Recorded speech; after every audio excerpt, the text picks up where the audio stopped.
What is up, party people? It's your dynamic duo over here at A2D Radio, trying something a little bit new. It's new for 2025. You see, it's the film Don't Lie. It's your boy OGP, TFO, the flawless one. With my guy over here, Chux Maranan. Running backs matter. Record-breaking matters to me. We'll get into that maybe in the last segment we got to know Huddle. So this is something new. Like I said, you're catching this. This is going to be coming out Wednesday morning at 8 o'clock. A2D Radio on all socials. Podcast to go out for all platforms. And we're going to jump right into it. Same old A2D Radio. Some things, while they may look different, some things never change. We know we got to start y'all off with a poll question. So go ahead, Chux, put the poll question up. We do. You know what you episode 1 of Films Don't Lie. I'm very excited. We've been talking about doing this for a few months. It's been a few months in the works. Trying to get some NFL talk onto the platform again. So I'm very excited, and we're gonna come prepared. Let me say that there's a lot, and you're gonna see stuff that other shows haven't been able to bring, like shows from Birds of a Feather and Eagles Talk. Being as we're also pre-recorded, there's some stuff we're gonna be able to miss out on, like the chat. We don't have the live chat, but if you're listening, appreciate your support, but definitely check us out on YouTube, because when we do the film room and we give the film breakdowns, that's when you're going to be able to see everything, and you'll finally get a glance at how I break down film and what I'm looking at. So definitely check us out on YouTube if you can, but if not, if you're listening to us on your commute, wherever you download your podcast, we appreciate all of the support, and we're going to be very excited for this show. We're going to have so much to talk about, especially we're kicking off in the playoffs, but we're going to have a lot to talk about come draft season. We're going to have so much to cover. So definitely some exciting stuff. But let's get into the poll question. And it's a debate that a lot of NFL shows have been having. And I want to get into it, give our own 2 cents. I don't know how you feel about it. So let's get into it. Lamar Jackson could win the NFL MVP award for the 3rd time in his career. Agree or disagree? You lead it off. You start first, because I've got a lot to say about this. It's a close one, but I want to hear what you got to say. I think the race this year, and we all know who it's coming down to now, because Saquon sat on week 18, didn't go for Eric Dickerson's record. Still could a little sour about that, but it is what it is. It's really a 2-man race. It's Josh Allen versus Lamar Jackson. It's ebony, it's ivory. It's the Oreo on the outside with the cream in the middle.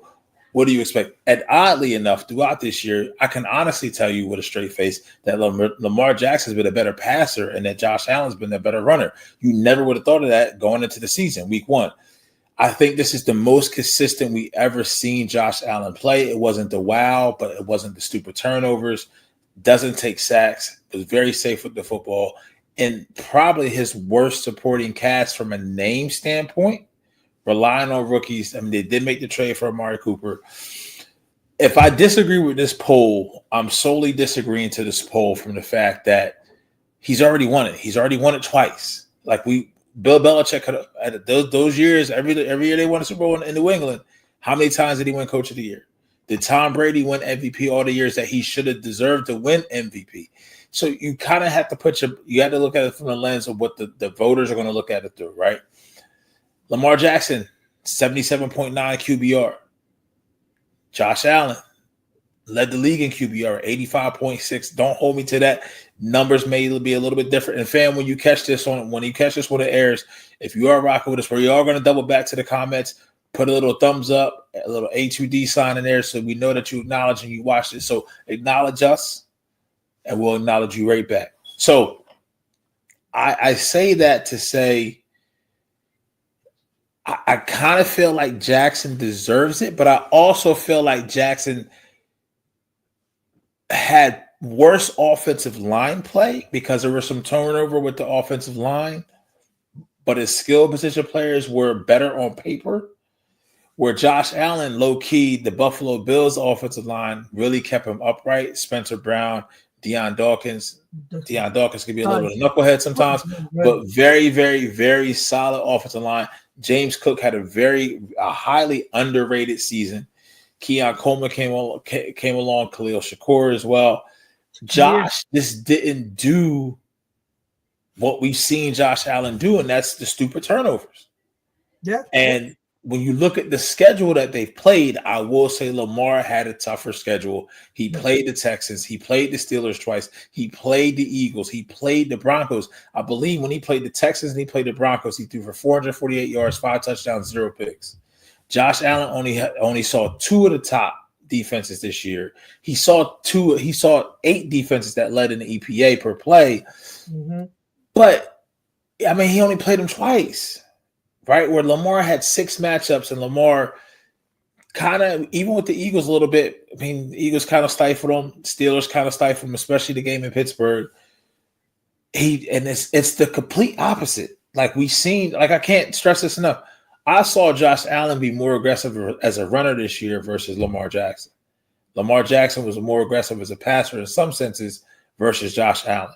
Like it was bizarro world, right? It was the upside down. This is tough, man. It really he should. When you say he should win, so if you close your eyes and you take Lamar off the Ravens, they finished 12-6 or 12-5. But if you take Josh Allen off of the Bills, it's tough because it's like where would you can sit here and say Josh Allen would I think they finished 14-3 like the Eagles did, if I'm not mistaken. Maybe not 14 wins, but maybe 11, 12. But I mean, what the Ravens having 12 wins, 12-5, and we went down the litmus test of who they played.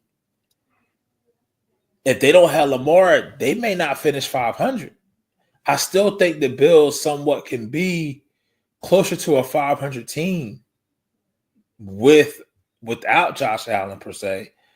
Versus because of the offensive line and with the stability they had in the offensive line and the defense as well. Talk about the defense as well. The Baltimore Ravens defense isn't what it used to be. Versus where Lamar is so unique and getting better at his uniqueness and what he brings to the table, he should win it. I wouldn't mind if he – so I agree to the poll, but I also wouldn't mind if he doesn't. And Josh Allen gets one. But also, I don't want Josh to feel like he gets one out of pity because the voters just don't want to vote for Lamar 2 years in a row. Yeah. You know what I mean? I hear you on that. Like, I don't like that sentiment. And right. I agree with you in the fact that it plays a part from the voter side. I never agree with that. The line of thinking. Like, it doesn't matter how many times like they've won it before. If you should win a certain year, you should win it. So like, it's going to be a factor, but unfortunately it is. But I hope and wish it wasn't. Let me go back to the preseason on Eagles Talk. We did preseason predictions as we usually always do every year, and Josh Allen was my preseason pick for MVP. So if he wins it, he has a case, and I would not complain at all. Like I think he's absolutely deserving. Both of these guys are so deserving. So like all this talk. When you put Lamar Jackson, or Josh Allen, like they're so deserving of this, and either one that wins it is going to be great. And I don't want to take anything away from whoever doesn't win it. So I want to preface that. And I know Dan Orlovsky and some other people, in the media, they make cases for Josh Allen, and that they say the opposite of you. And to me, it's tough to say, but like their case is that. He's doing more with less. He's carrying his team more than Lamar is, and it's always going to be a subjective thing. So there's no way to really quantify that in like a really accurate way. But I get it. But if I'm going to run down the numbers, and like I said at the top of the show, we're going to be prepared. So I got the numbers here. So if we're going to compare games, Josh Allen, he played a snap in this past game, but really he didn't really play. So it's really 16 games with an asterisk and compared to Lamar Jackson's 17 pass yards. You've got Lamar Jackson at 4,172. With Josh Allen at 3,737, I believe. I don't know if I had a typo there, but if I did, I'm sorry. But it's around 3,700. Passing touchdowns, Lamar Jackson has 41. Josh Allen has 28. Interceptions, Lamar Jackson has 4. Josh Allen has 6. Yards per attempt, 8.8 for Lamar. Josh Allen is 7.7. Passer rating, you've got 119.6 for Lamar, and Josh Allen's at 101.4. Can I just say this also? Lamar Jackson, for the rep that he got all this notion that he's not a good passer coming out the draft and everything like that. The fact that he has a passer rating of 119.6, it says so much of him as a passer. So you got to give him his props, how much he's been able to prove the doubters wrong. And anyone who says that he's not a good passer is just not. They're hating right at this point. Like they're not. It's not really the truth. QBR. Lamar Jackson at 77.5, while Josh Allen's at 77.2. I mean, it's so dead even. Lamar Jackson expected completions percentage. So, for those of you who don't know what expected completion percentage is, it takes into context a lot of different factors, such as how deep the ball is traveling, the offensive line, the receivers, and everything like that. So it takes a lot into different factors into completion percentage. So Lamar Jackson's at 66.8, while Josh Allen's at 63.8. So it's very close. Sacks, Lamar Jackson's at 23, while Josh Allen's at 14. So to your point, Josh Allen's not taking a lot of sacks. Lamar Jackson's at rushing yards at 915. He has almost 1,000 yards rushing, but and Josh Allen rushing yards is 531, but rushing touchdowns, that's where it's lopsided the other way. Lamar Jackson has 4, and Josh Allen's at 12. Now, Josh Allen, we know, is more of a power runner, so he gets those QB sneaks and everything like that. Whereas with the Ravens, they're at the goal line and they're going to hand it off to Derrick Henry. So that explains a lot of that. EPA per dropback, Lamar Jackson's at 0.33, while Josh Allen's at 0.26. And then DVOA, this is what we're talking about when you're hinting at Lamar Jackson had the tougher competition. DVOA, 51% for Lamar Jackson, whereas Josh Allen, who's second in the league, but he's at 27%. So that's a big dip when you're talking about the tougher competition and level of what they're facing, level defense. They almost doubled him up. He almost doubled him up with DVOA. Yeah, it's crazy. There's that much of a dip. So numbers wise, a lot of categories they're close, and some categories Josh Allen has them. But I think overall you'd have to say that numbers wise, which don't tell the whole story, Lamar Jackson has that case, and you could argue Lamar Jackson's having a much better year than he did last year when he won the MVP. So it's nuts. So he's even better this year, and it's just so tough. When it comes to who's really elevating their team more, I don't know how to answer that, because Josh Allen, Lamar Jackson has a tougher defense. I'd say has a worse defense than Buffalo. Yep. But I'd say he also, he has, and James Cook is awesome, but Derrick Henry's Derrick Henry. So having Derrick Henry does help. Zay Flowers, you know how I feel about Zay. I think out of the two teams, Zay Flowers is the best wide receiver out of the two. Even if you include Amari Cooper, I think Zay Flowers is better than Amari Cooper right now. So I think he has the better receiver. Obviously, he has Mark Andrews. But I think weapons wise, you can make a case overall for either of them, because the Bills, you can't sleep on their playmakers. Dalton Kincaid at tight end. Shakir he's so underrated. Not like your casual average fan doesn't know about Khalil Shakir, but if you see how he's played this year, he's absolutely one of the pivotal parts of that passing game. He's one of the only people, even especially before Amari, the trade for Amari Cooper, he was the only one that could beat man coverage consistently. He's the only man beater. So I think it's really tough to really weigh the weapons. Now, I do think the Baltimore has a worse offensive line. I agree with you there. But overall, it's hard to really. Yeah, I wouldn't want to be a voter. I mean, you go with Baltimore, look at Isaiah Likely as well. Yeah, that's an X factor that may come up later in the show. that the Bills really don't have. And when you credit to both Joe Brady and Todd Monken, right? Ken Dorsey wasn't it for Buffalo. They made the switch halfway through last year, and Joe Brady, and they've been running ever since. Mm-hmm. But Todd Monken, it's just different. And this day and age that we hear now, Black Monday, at Monday after earlier this week, when all the coaches get fired, things of that nature, you don't hear Monken's name being talked about. Well, he's been around already. So it's not he has, but remember he came from college from UGA, right? Yeah. Well, you kind of hear, for instance, for Eagles, right? Kellen Moore's already getting head coach interviews. It seems like anytime the Eagles have a good season, the OC, whoever the OC of the Eagles is going to get a job or is going to get looked at, right? You're not hearing that with Baltimore. And I understand it's not a retread. He's been around for a while, but it's almost like Todd Monken came into Lamar Jackson's in his football life at the perfect time, and it's wide open. Yeah. And like you said, like to hear those numbers as you ran them down from the outside looking in, going into the season, you would not think that we would sit here and say like, hey, Lamar threw the ball better than Josh Allen this year against tougher competition. That's why I really said like this poll question, should he win it? Yes. Will he win it? Then my answer may be different because there truly is a thing as voters fatigue. Yeah. And he just won one.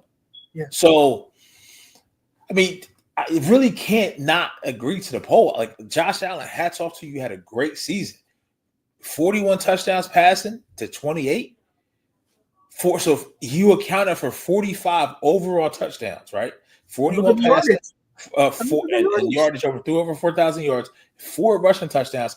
The next closest competitor threw for 28, rushed for 12. He had more passing touchdowns than Josh Allen had passing and rushing touchdowns combined. That the one thing, like you said, the one thing if somebody truly wants to split the hairs on is the supporting cast. That's really the only thing, because like you said before, Amari Cooper got there, and then Coop got hurt. Yeah. Before Coop, like it wasn't anyone recognizable. And then when you really think about it from this standpoint as well, another argument for Josh Allen is when you're a DC, who are you looking? What are your factors on the other side of the ball that you have to stop? Now that you game plan for to stop is Josh Allen, right? Maybe James, he's not to that level yet. But when you look at when you're prepping against Baltimore, what do you think Vic Fangio is like? All right, we got to stop Lamar, and we also got to contain Derrick Henry. It's more, and Zay Flowers. It's more for you on Baltimore's offense to try to game plan to stop versus just one position in the quarterback being Josh Allen. So, and Lamar for years he had not been able to take advantage of that, leaving pockets too early. Now you can see the reason why the sack numbers is up is because he's staying in the pocket longer, trying to make something happen and let the play develop. So, I mean, I don't know. Did they ever do co-MVPs? What happens if it's top? I feel like they did a co-MVP before, but it was like a long time ago. It was like a long time ago. I can't remember. But I mean, to your point about Monken, that was the whole question mark. And I was someone who advocated for a different OC, like Greg Roman, seasoned veteran coach, and he's with the Chargers doing great stuff. But I think the book has been out on Greg Roman. We know his run schemes are great, but when it comes to the passing concepts, they're just simple. They don't. Yeah. He wasn't the coordinator who was able to take Lamar to the next level, and everyone knows like that was the big argument, right? People were saying Lamar isn't that great of a passer, but when you looked at it, it was really the scheme that really held him back, and the proof now is in the pudding. You got Monken who came in, really instituted maybe not like a high level. I'm not going to say it's like McVay or anything like that, but like an actual passing scheme with concepts that will help Lamar, and it's not just simple and vanilla. I think he's done such a great job in helping Lamar take that next step in his development. And the fact that Lamar now for second year with Monken, and it's second year that we've had MVP talk with him, it's amazing. Like Lamar is wonderful. And I know that you've been one of the biggest Josh Allen supporters for a long time, for years. You made the case a couple years ago where Josh Allen is the best QB in the league over Mahomes. So I know that you're very high on Allen. So the fact that it's this close, it's really splitting hairs. To your point about Lamar's 2023 stats when he won the MVP, so games played 16, completion percentage 67.2, yards 36.78. Average 8 yards per attempt, 24 touchdowns, 7 interceptions as a passer. 24 touchdowns as a passer, and this year he has 41. Dude, like it's crazy. Like I don't know. He may win it unanimously again. He probably won't because somebody will hold a grudge, or for whatever reason they have that right. That's their vote. But there's an argument he could win it unanimously again. So he could be the undisputed, reigning, defending National Football League MVP. Yeah. And I mean, listen, man, like he's right now, he's that guy. And it sucks because of the fact of I don't think, and this is the God's honest truth, I don't think the defense is good enough to get them to the Super Bowl and win one. Because and now Kyle Hamilton is there, is down. I really not even so much okay. back end. I think Kyle's okay. I think Kyle's okay. It's not so much the back end. I don't know where their pass rush comes from. Mm-hmm. They don't rush the passer like we've known Ravens defenses to do in the past.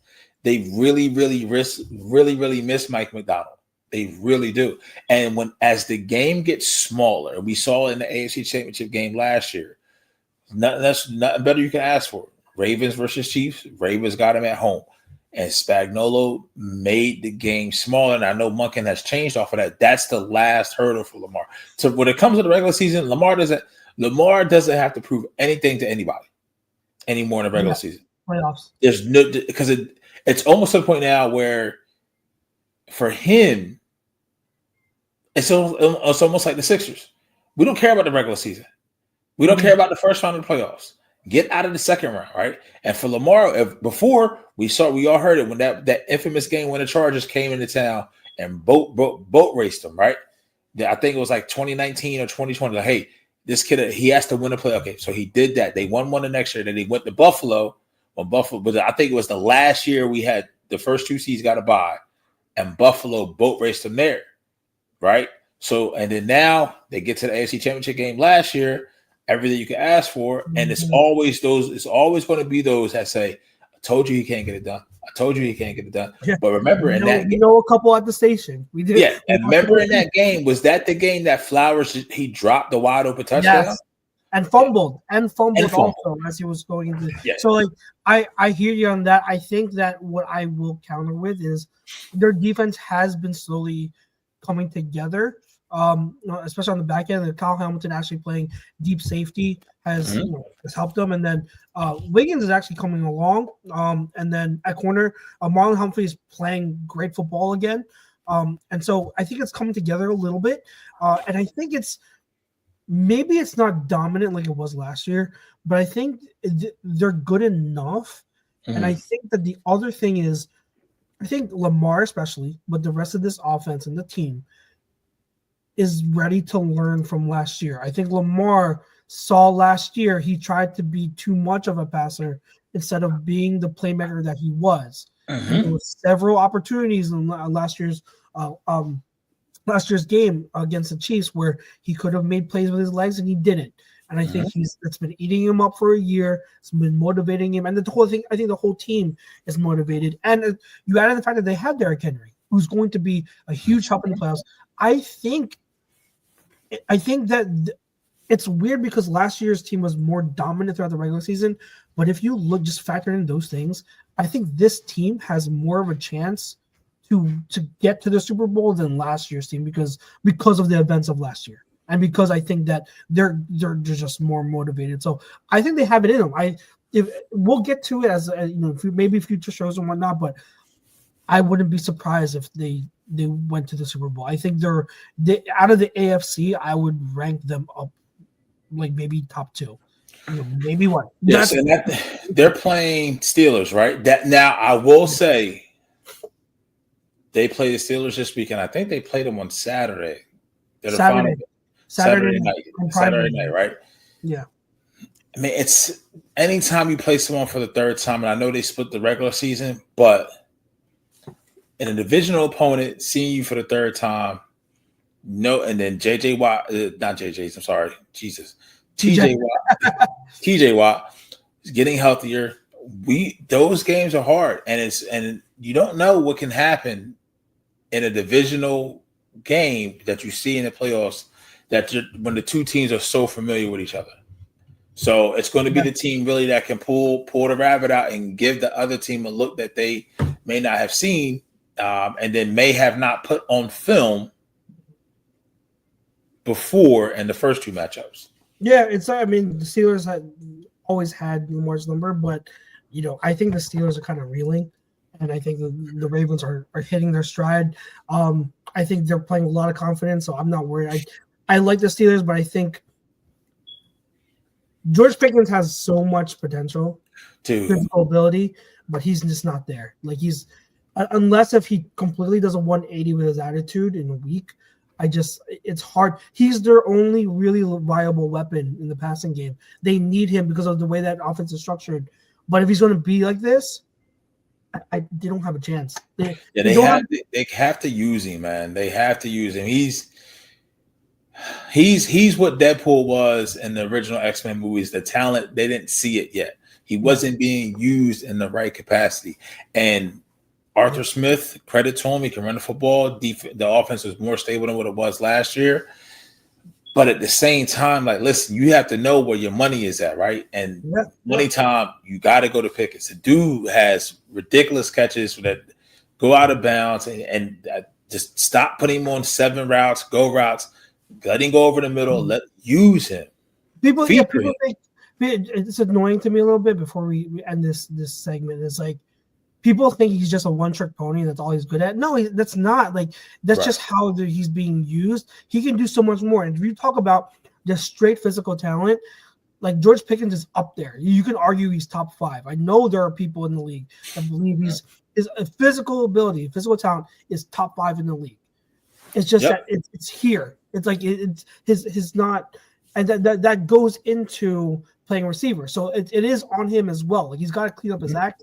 But it's him. It's also like how Arthur Smith uses him or doesn't use him. So it's unfortunate. I just don't think they have it this year. They need a different OC. They need to regroup, and we'll see who the Steelers quarterback is next year. There's a lot of time to get in that in the offseason, but I don't see them beating it. Anything is possible. It's hard for me to envision.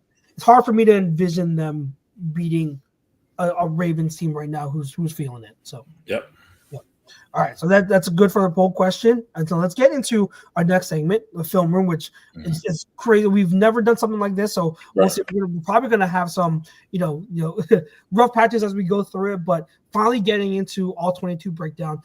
If you're watching us on YouTube, this is going to be the best way for you to see. If you're listening to us again, go back and watch a segment on YouTube as you can see us. Now, we also, I never condone screenshot and analysis. Because of copyright concerns, we have to do screenshots, but we have several screenshots for you available, so we can kind of break down as it goes along. But that's why we're not using video, just as a disclaimer. And until we get that sorted out or figured out, we'll have to use screenshots as we go along. So just a heads up, but we will be able to show you what we can do here, or some all 22. So Pete, this is the first play we're going to talk about. This is the play that you requested, you wanted to dive into and show and analyze. So this is first time the Vikings are in the red zone, right? This is 4th and goal, and this is the really questionable decision by by Sam Darnold here. Yes, I don't by the coach of the year, in my opinion, and Kevin O'Connell. I don't know, like. So we got a 2-by-1 set right now. So you've got 2 receivers off to the right side. That's going to be the strong side of the formation. That's the play side. And then you've got Justin Jefferson, ISO, on the other side of the formation to the left. He motioned down. You got a matchup that you favor. Yeah.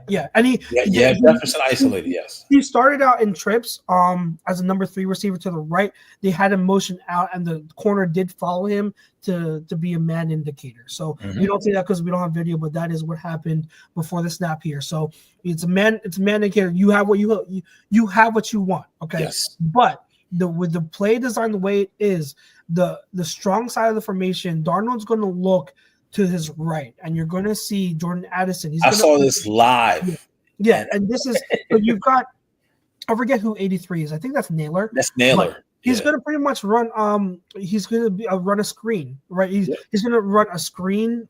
He's going to off the defender. So it's like a kind of like a rub route, but like it's legal because it's within 1 yard. As you can see here at the top of the screen, he's going to make that screen for – right there, the play is open. The play's open. Addison is breaking to the outside. He faked a slant to the inside and is now returning to the outside. So he's in his break. He just hit out of his break. Darnold, if you see his eyes are to this area, right? Yep, He's looking right sharp. He's looking at Addison right now. And we don't see it here because of the screenshot again, but there's a little pump fake there. I don't know why he didn't let it go. I have no clue why he didn't pull the trigger. If you can go back, anyone who has NFL Pro and all 22 access, go back and look at it. There is a pump fake there that he does. I don't know why he fakes it. I don't know why he doesn't pull the trigger. It's a nice little hitch. And then so if we go back, if we bring it back a little bit and we look at the lineup pre-snap, you can see how the leverage of the coverage that the Lions DBs are playing, right? Yeah. So the outside, I don't know who that is number-wise on the very far right of the Lions, but he's giving him the inside. He's expecting him to run a slant. Mm-hmm. So it's almost like they're setting up for Addison to be the rub and Naylor to break to the out. So when you go and they snap it, you could tell by that approach that this is a basketball. He's supposed to go under. Mm-hmm. Yeah. And he goes over the top, and there's no one. You can see it if you're watching this and you catch this, and we'll probably clip this up. You see all that blue. There is no one to the side of that pylon. There's no level. Addison's going to end up all by himself. Mm-hmm. Yep. So I don't know if Darnold was coming to the line, he got the man look that he wanted, and in his mind is predetermined. And don't get me wrong, Justin Jefferson is a bad man, but you can see this is second quarter. Was that 13-16 left, 4th and 3, and this is one of the first attempts. If you get back in this game and you hit this, it's a tie game. The complexion of the game is completely different. Yeah, it was there for the taking, and this is what happens with QBs. We'll never know unless we speak to Sam Darnold. But this was there, and he's probably kicking himself in the film room if they have this play again, because this is the look that you want. Yeah, doesn't care what the number on the back of the jersey, the name of the back of the jersey is. You just need to get 6, and they had the opportunity to get 6. They were very inefficient on Sunday night in the red zone because I think they did it. They had 4th and goal a couple times, and they never were able to cash it in.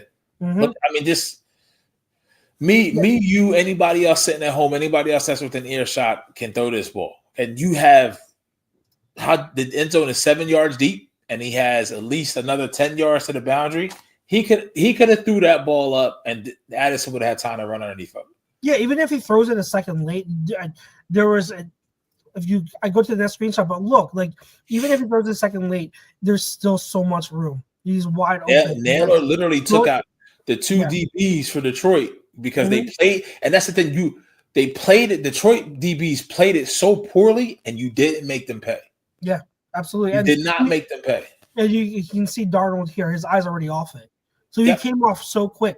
And so he comes off of it, and now he's going to scan to the backside, and he's going to look for Justin Jefferson, which, again, I understand. It's Justin Jefferson one-on-one man coverage. You understand it, but, like, you totally missed front side. So now you're going backside. He's turning, and here's Justin Jefferson. He's going to try to get separation, just make something happen.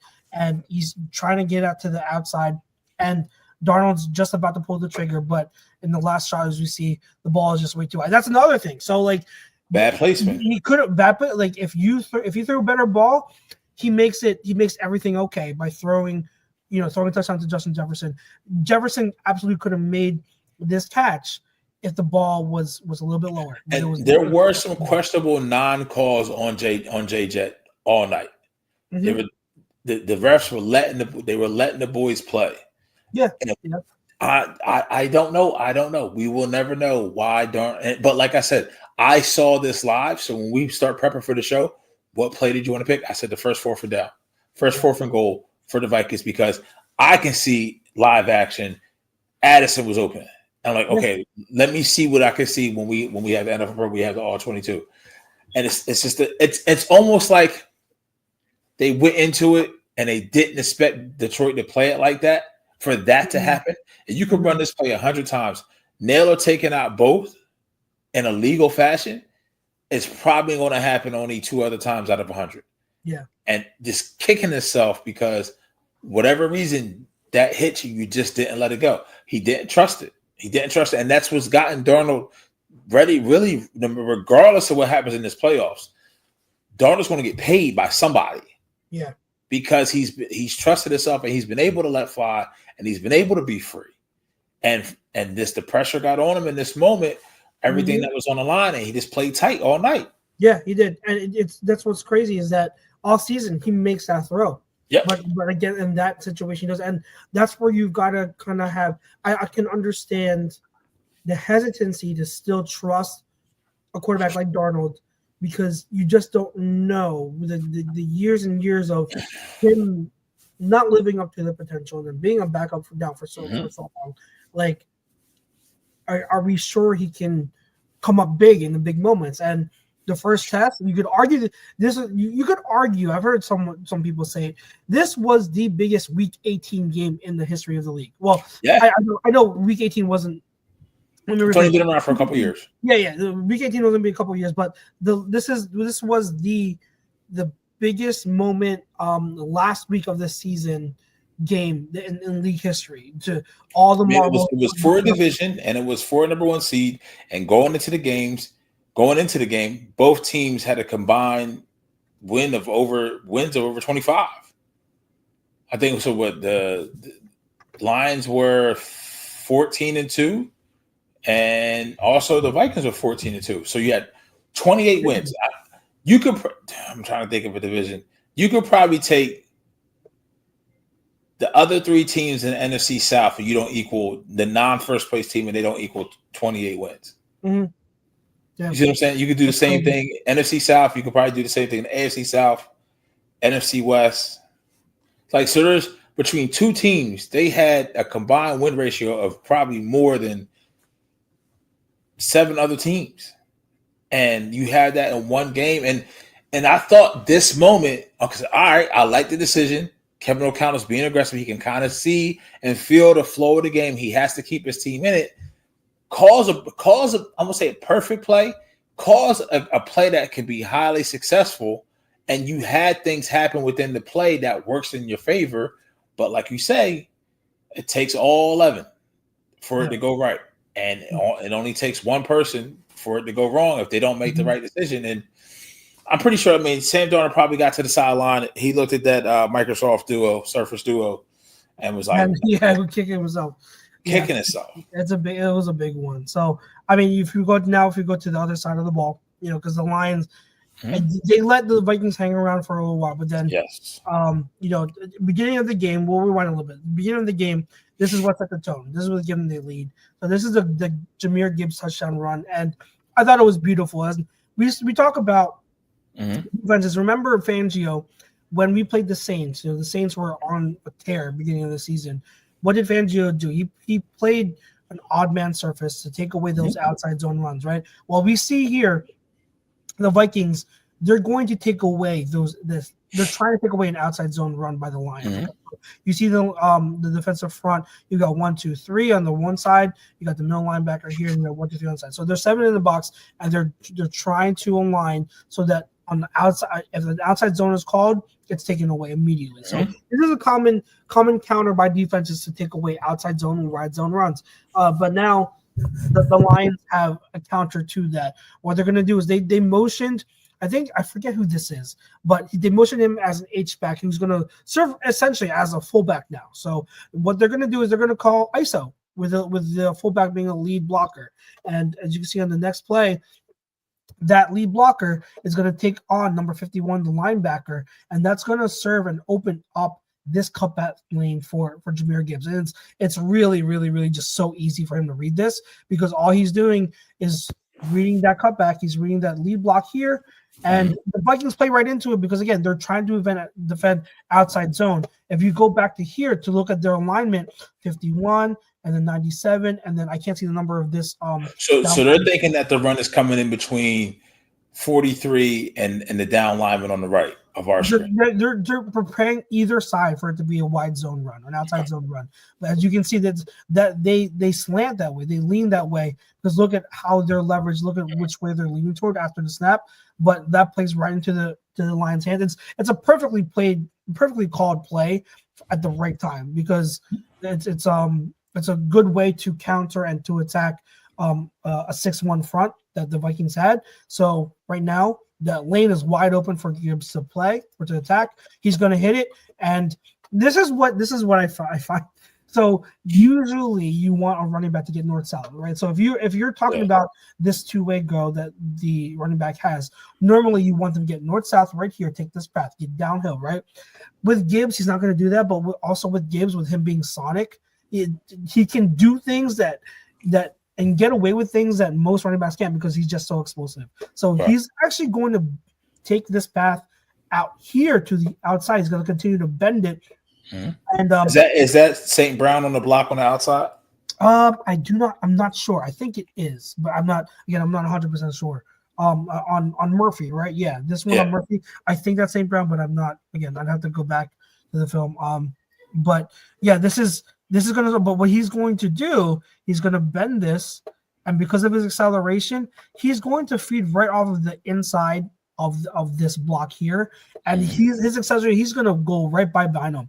And I love Cam Bynum. He had a rough day today, trying to filling in the run to try to defend Gibbs, and God bless him. But as you can see here, there's this angle that he takes, is he's dead in the water right here, because as you can see here, Gibbs is just gonna run right by him, and so he uses that leverage off of this block, and then he's going to burn by. This is a really good, if you want to see details of runners in open space, when it comes to arm tackles, look at how they bend their hips.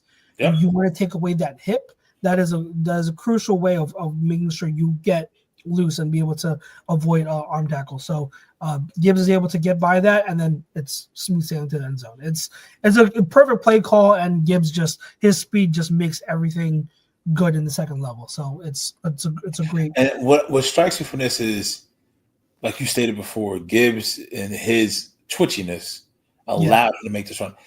If I'm a running back coach, I'm like, hey, I need you to be efficient. That's great. We scored. He cuts it back here. He has the same gap between 51 and 24. And neither one of them is probably going to catch him before he gets in the end zone. I mean, on this one, he took the route to where it was in his mind the path of least resistance, and he barely was even touched. It's because how you said his quick acceleration through that gap. Yeah.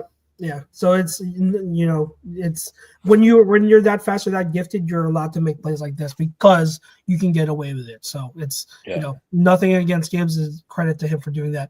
Last play we're going to break down. This is the one that broke it open. This is what made 17-9 and put them up, give the Lions that lead.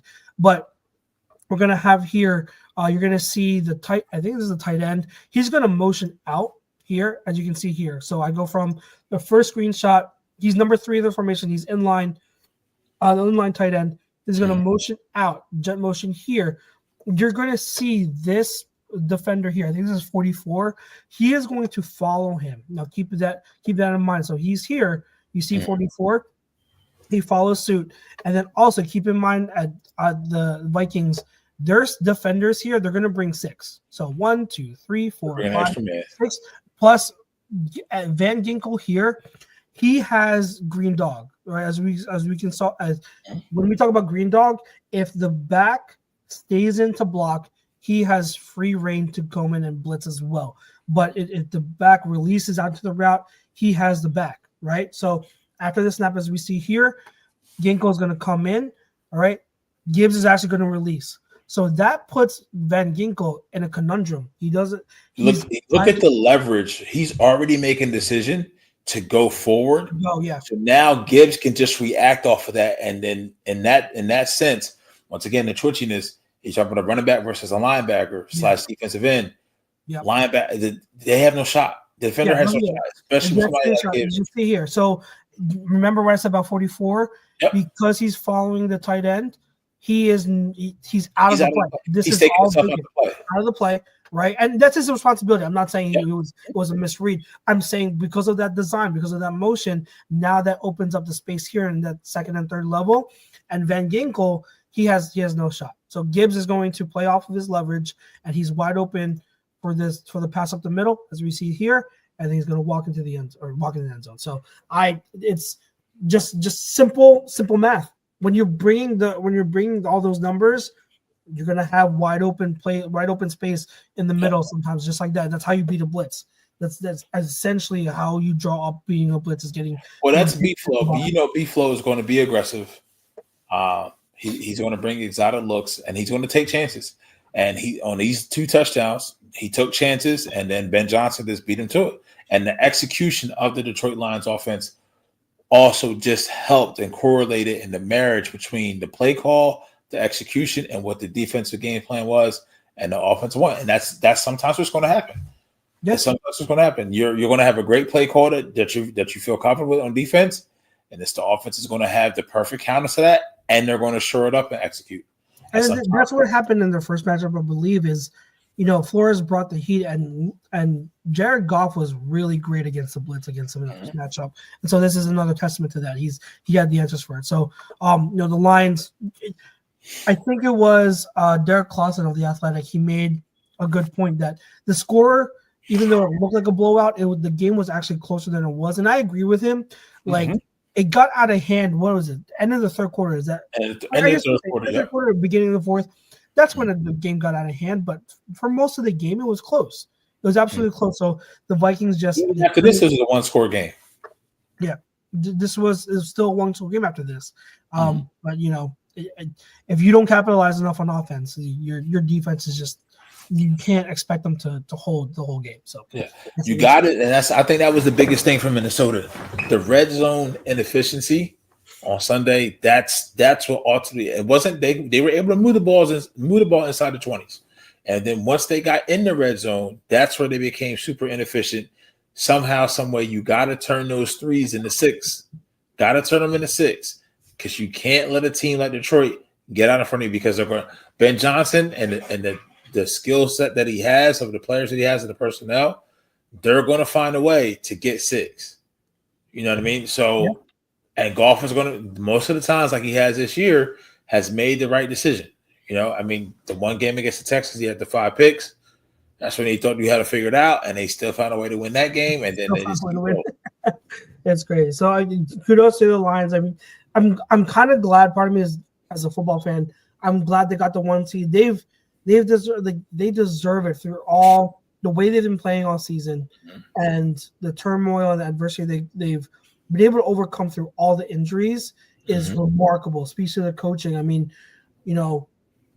I just can't say enough about the coaching and that team being able to do what they were able to do. So I'm happy for them. Got the 1 seed. The road to the Super Bowl and the NFC goes through Detroit. And as Eagles fans, we welcome that challenge, and I think that it will be fun. And I think mid-season people started to allude to, hey, like NFC, it should come down between the Lions and Eagles, right? So I would love to see that. So we'll see. We have a long way to go until then. So Lions with the 1 seed, Vikings fall to the 5th seed. They play the Rams in LA, and that should be a good one. That should be another good one. I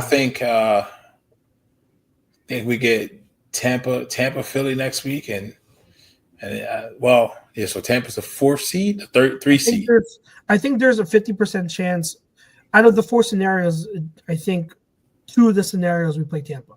2 of the scenarios, most likely we play Tampa. So, but we'll see. We'll see how things will unfold. Yeah. All right, our third segment, 3-step drop. We're going to each week we're going to talk about and rank 3 different topics, 3 different things. So it could be anything from player rankings to 3, top games we watch, anything. So this week for the first week of us doing the segment, we're going to talk about the top X factors for the playoffs. So Pete, let's go to you. Who are your top 3 X factors going into this? So top 3 X factors for me, Sean McVay. It doesn't have to be players. Sean McVay, Jaden Daniels in the same game. I want to see how this rookie does. Okay. And that, so once again, getting 2 out of 3 from the same game. And I'm going to go back. I said his name earlier, Isaiah Likely. And we'll switch these up because it's wild card weekend. They may be different next weekend if we were asking the same question, just depending on the matchups. All right, I'll take one back. I'll take Sean McVay out. I may be a minority here. I'm going to go Bo Nix. I'm telling you. I'm telling you. To put up 38 And you know what Sean Payton's offense is. Once the QB gets it, the points can come in bunches. And I think the defense is good enough from a unit as a whole to make life difficult for Josh Allen. And you can't say they don't know how to play in the cold. You can't say they don't know how to run the ball. They got McLaughlin, they got Williams, they got the SMA as well. It's good. That, if you're talking about an upset, that would be it. So I'm going to say Bo Nix, Jaden Daniels, Isaiah Likely.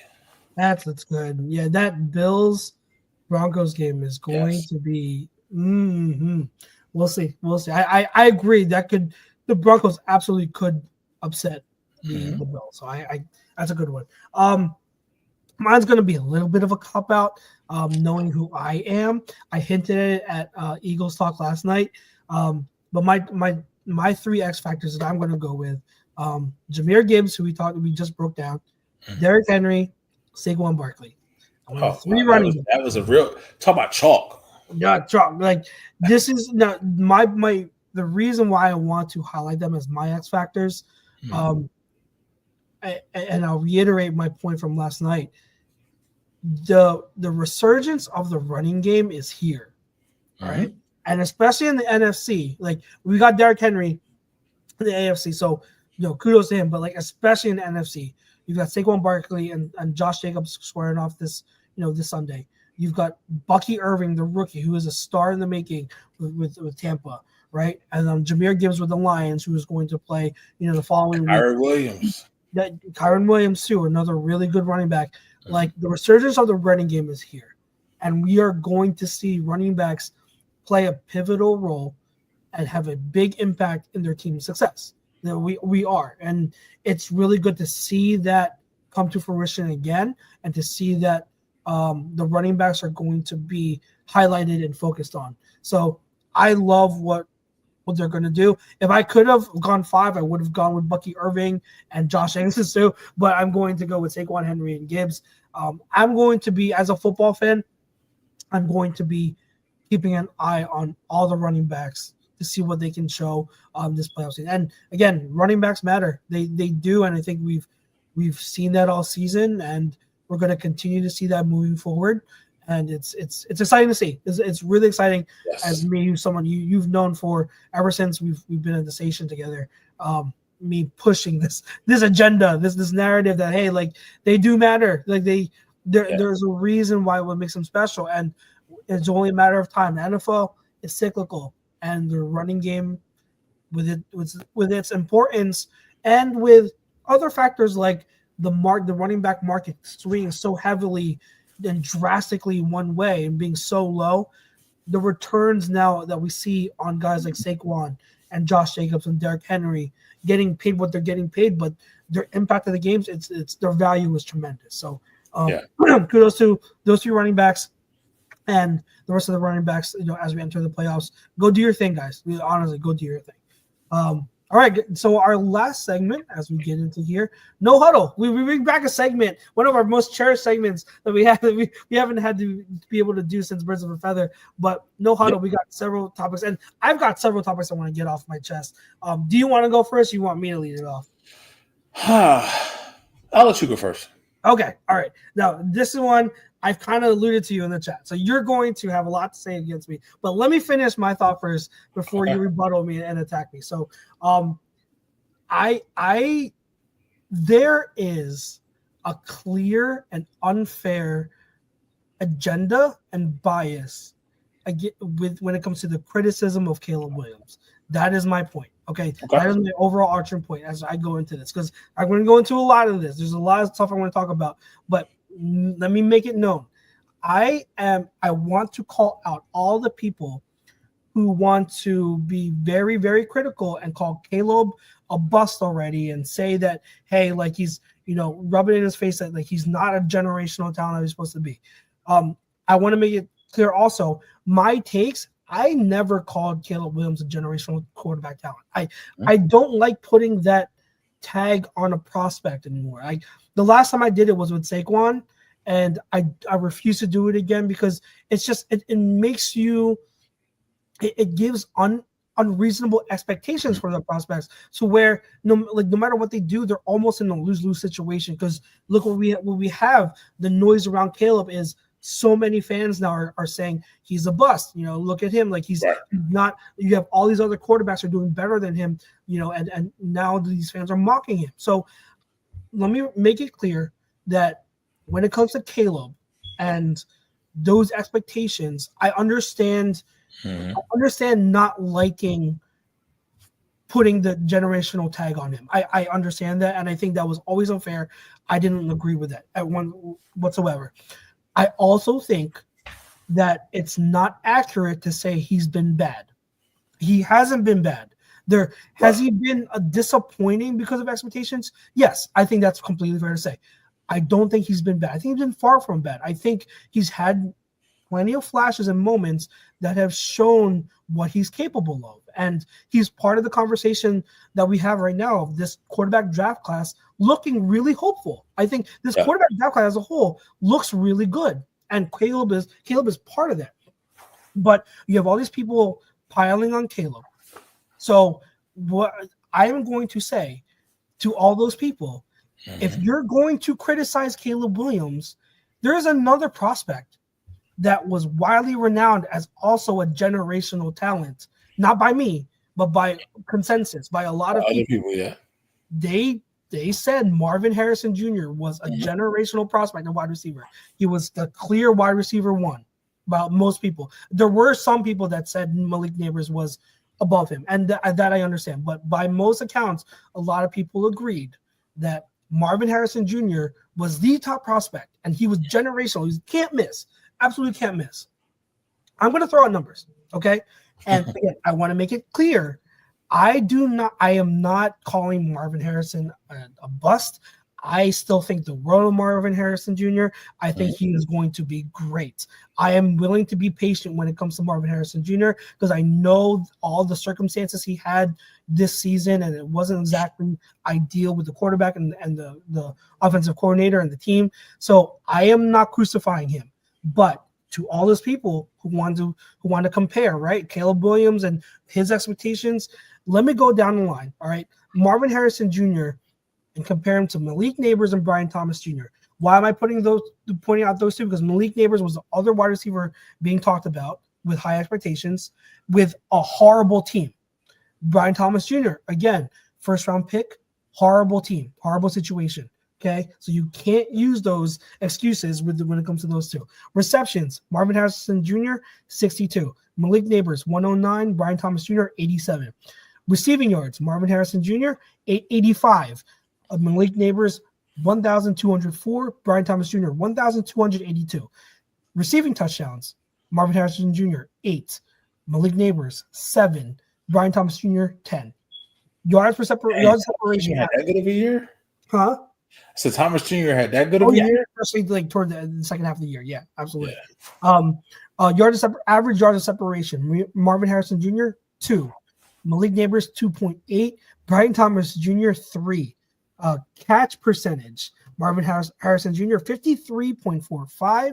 Malik Neighbors, 64.12. Brian Thomas Jr., 65.41. Average depth of target. Marvin Harrison Jr., 12.18. Malik Neighbors, 9.2. Brian Thomas Jr., 10.63. So that's the one area Marvin Harrison Jr. was consistently he was consistently getting targeted more down the field than the other two. Further down the field. Further down the field. Total EPA for Marvin Harrison Jr., 63.6. Neighbors, 84.4. Brian Thomas Jr., 89.5. So those two blow Marvin Harrison Jr. out of the water when it comes to total EPA. Yards per route run, 1.97 for Marvin Harrison Jr. Malik Neighbors, 2.39. Brian Thomas Jr., 2.79. So again, they blow him out of the water. Yards per route run versus man coverage. Marvin Harrison Jr., 1.78. Malik Neighbors, 2.23. Brian Thomas Jr., 2.28. Again, they blow him out of the water. Targets per route run, 0.26 for Marvin Harrison Jr., 0.34 for Neighbors, 0.29 for Brian Thomas Jr. So if you're keeping track, most of these categories, Marvin Harrison Jr. doesn't even come close, or he's significantly behind Neighbors and Brian Thomas Jr. So if it comes to we're talking about expectations. All those people that are calling out Caleb Williams and piling on Caleb Williams, I don't hear a peep from them about Marvin Harrison Jr. So goes back to my original point. There is a clear agenda and lack of consistency when it comes to the criticism toward Caleb Williams. I think it's very unfair. I think those people who look at Caleb right away and were already willing to say he was a bust the moment he had a bad game, they're the ones who are speaking the loudest. But guys, it takes time. I think that it's unfair to call Caleb. It's unfair to call Caleb a bust already and be so critical of him when there's a clear other prospect who has also had a subpar season, but no one's talking about him being a bust. We know that with Marvin Harrison Jr., it takes time, right? It's going to take time. And I think that it's just the unfairness that I want to call out, the lack of consistency in criticism that really bugs me. So that's the first thing I want to get off my chest. I mean, we're at an hour now, so we're almost at the top. That's a perfect ending note for me. I will say to you this: it's not the number one overall pick, and he's not the quarterback. That's the main reason. So anytime you have a number one overall pick and they also are a quarterback, they are going to be looked at through a different lens. And we talked about this. You spoke not so much Brian Thomas Jr., but you spoke about Malik Neighbors. He was the pick almost right after Harrison. So it's a little bit different where this is the biggest thing for anybody listening to this, objectively speaking, it shows you how much the marriage in the whole quarterback, head coach, offensive coordinator relationship means. Because you look at Jaden Daniels, and I will say, I don't think that from a raw talent perspective, Caleb Williams is that much far off from Jaden Daniels. It's just the situation is different. The surroundings were different. The head coach, who had already had head coaching experience, not just head coaching experience in the Super Bowl, mind you. And who was his OC when he did that? Who is now also a premier head coach in the league. So you take the surroundings that Jaden Daniels put in versus Caleb Williams.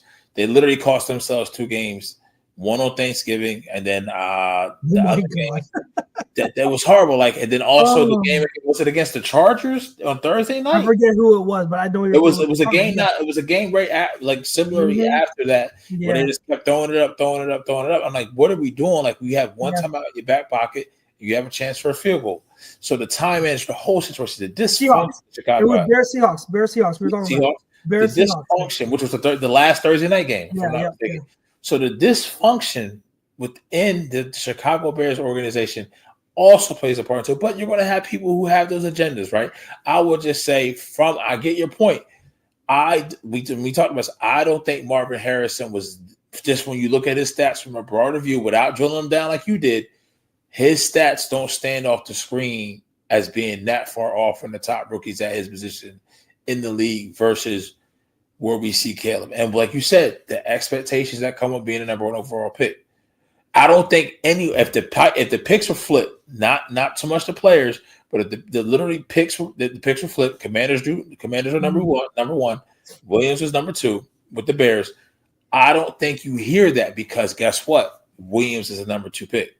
Yeah, no, I agree with that. Because he ultimately, and you can kind of see what happens when a player gets a chance and he sits down and he looks at things objectively. We've seen it now with Sam Darnold. We've seen it with Baker Mayfield, who I think he also threw for 40 touchdowns this past year. Shout out to Mike Evans real quick, getting 11 seasons in a row with 1,000 yards. But look at it with just Bryce Young. Now, Bryce Young was talked about being a bust. He needs to change the scenery. I was saying trade him to Miami, what have you. Now he sat those 2 or 3 weeks. He's hitting the ground running. He has his confidence back now. Yes. The team has confidence in him. They've announced that they have something to build off of now. You know what I mean? Yeah. Where you could look at the other side, they played the Atlanta Falcons, Michael Penix. Yeah, he has something to build off of, but now they got to think about why they made the decision to play Kirk Cousins. And Bijan Robinson had a great year, very underrated, very not talked about a lot. but great year. And they're building something there. And Penix has an arm. He has a cannon. So like you said, this crop of quarterbacks 5 to 10 years from now, we're going to be talking about this like, yo, these dudes are still balling. Yeah. And that can be very well said true about Caleb Williams. It's just that in this year, they have to get the head coach right. And if I'm them, I'm throwing everything in the world at Ben Johnson. That's just me. Oh, yeah. Ben Johnson has a blank check. Now, they may not want to do that because, well, Caleb, you're tying yourself to a first-time head coach. But from an offensive standpoint, if they can get other coaches in there with him that can really just manage the locker room, great. Because we talk about this with Sirianni a lot, and I know I'm bouncing all over the place. For me, no huddle, I will talk about the challenge for Dan Campbell next year after he loses both his coordinators, because I think they're both wrong. Yeah. What now do you bring to the table? How can you now reset this? Now, if Dan Campbell is a man who I think he is, I think he probably already has his OC and waiting. Yeah, probably. Already in the building. Yeah. I don't know who that is. Now it's going to be more on the DC side because Aaron Glenn is he's different. He brings a lot of different pressure, a lot of different looks, and they're on the 3rd, 4th, 5th man, and they're actually getting healthier now. They got Anzalone back, but he's probably going to end up taking a job in New Orleans. You see what I'm saying? Yeah. So a lot of that hinges on how Detroit finishes the season, because I do feel like those three feel like they have a mission to accomplish, and they don't accomplish that mission, then plans may change. Yeah. Outside of that, I had nothing else for tonight. Yeah. Some other quick hitters I had. If someone had told me or told all of us the beginning of this season, or a year from now even, that a year ago from now, that Bryce Young would have a better season than CJ Stroud, I think all of us would have been, you're nuts. Yeah. But I can literally, I know that the Panthers are not in the playoffs and the Texans are, but if you look at how both quarterbacks are playing, Bryce Young is absolutely playing at a better level than CJ Stroud is. It's so crazy how development works, and it kind of alludes back into my Caleb point, but it's just that I am so happy for Bryce. Very, very happy for Bryce. And he's playing with that swag. I mean, like I said, did you see the no look? He threw that touchdown. He turned around and did the Steph Curry. I'm so happy for him. So I'm excited to see what he can do next year, and what the Panthers team is going to do. They have some guys. Have some guys. A prayer to Jonathan Brooks. I hope he's okay. I don't know now. 2 ACLs in a row. That's tough. But they still do have. Did he tear that in the Eagles game, if I'm not mistaken? No. I think he went down. In the Eagles game. We didn't play Panthers.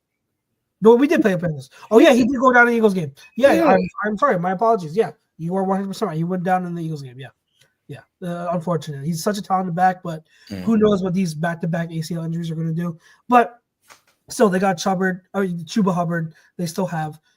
They have Jatavian Sanders. They have Jalen Coker. They have Leggett. So they have some stuff to build off of. And that offensive line is already pretty solid. So just to continue to build off of that, it's actually going to be a sense of hope for the Panthers going into next year. So I'm excited for Bryce Young. The last thing I wanted to talk about, thank you to the Giants, the gift that keeps on giving, for them deciding to hang on to Joe Shane. Thank you. Yeah, not so much Dable, but Joe Shane. I can understand them wanting to hang on to Dable. Yeah. But as an Eagles fan, thank you for keeping Joe Shane. As a football fan, I don't know what you're doing. It's just, we talked about it a little bit last night on Eagles Talk, but it's like, I think the talk was Mara liked their draft return, like the draft class. I don't see it. Like, okay, they had Malik Neighbors, which hard to miss. And they had Theo Johnson, who's a solid tight end, and they had Tyrone Tracy, who's a good running back. That's all I got out of that. But when the bar is set so low, and you like to speak about, like, to go back to your Thomas Jr., your Marvin Harrison, Malik Neighbors, like Malik Neighbors had 102 catches, which very inconsistent play at quarterback. Just imagine if he was in Arizona. Yeah. Imagine if he was in Jacksonville. Imagine if he was somewhat with a team that was somewhat capable with a quarterback, and then they got rid of their starter. Like, that's now we're not talking about like losing a starter to injury like Jacksonville did on a dirty hit. We're talking about like the starter that you had week 1 didn't even finish the season on the roster.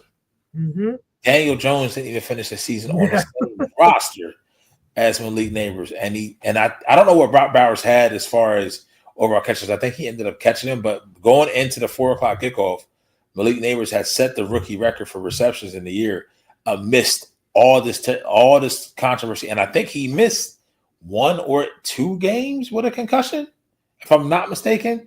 So it just goes to show, like you said, it also goes back to your point, like the difference between Marvin Harrison being generational and Malik Neighbors, there wasn't a consensus who was the number 1 overall wide receiver, right? So why is the same credence not be given to Caleb Williams and Jada Daniels? And it's just Bo Nix fucked everything up. That's the problem.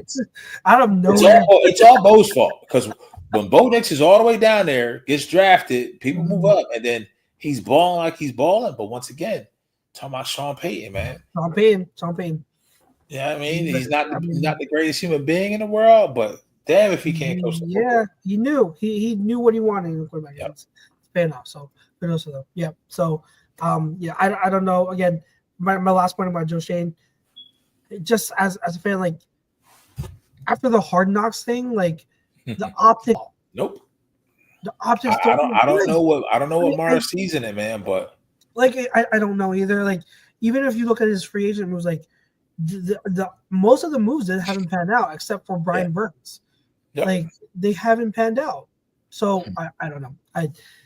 But hey, as an Eagles fan, I'm happy he's here for another year at least. So rejoice as a Birds fan. So Pete, it was a great first show. I think we went off really, really, really well, and I'm excited for next week. For those who are tuning in, thank you for your support. Next week we will have our first guest. It's not gonna come as no surprise, and it should be a very entertaining one. It should be a much louder one that we had this week, but hopefully the plan is to have Mr. Bossman Tom Arnone as our guest for next week after the playoffs. So we will bring him in. Hopefully celebrating the Eagles win. Yep, hopefully celebrating the Eagles win, and we'll breaking down other stuff from the wild card weekend. And for myself, for Pete, and everyone else at the station and at ATD Radio, we appreciate your support. Enjoy wild card weekend, and we will see you next week. Peace out. Peace.